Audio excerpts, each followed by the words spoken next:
बिस्मिल्लाहिर्रहमानिर्रहीम। अस्सलामु अलैकुम रहमतुल्लाहि। अल्लाह ताला अपने कुरान में फरमाते हैं कि और बेशक तुम अल्लाह ताला की यानी अपने रब की कौन कौन सी नेमतों को झुटलाओगे। आज हम के बारे में पढ़ेंगे कि हम किसे कहते हैं। वो नज़म जिसमें अल्लाह ताला की तारीफ़ या उसकी नेमतों का जिक्र करते हैं वो हम्द कहलाती है। और इसी के साथ हम मरकज़ी ख़याल के बारे में पढ़ेंगे कि शायर मरकज़ी ख़याल क्यों देते हैं और मरकज़ी ख़याल का असल मकसद क्या है। इस नज़म या हमने अल्लाह ताला की जो सफ़ात और नेमतें बयान की गई हैं वो उसका मरकज़ी ख़याल कहलाती हैं।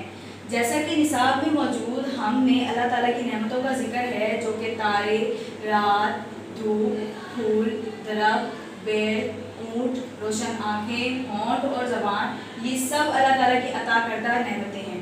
और शायर ने इन्हीं नेमतों को मद्देनज़र रखते हुए हमद लिखी है, यानी किसी भी नज़म के अहम नुकात उसका मरकज़ी ख़याल कहलाती हैं। जज़ाकल्लाह।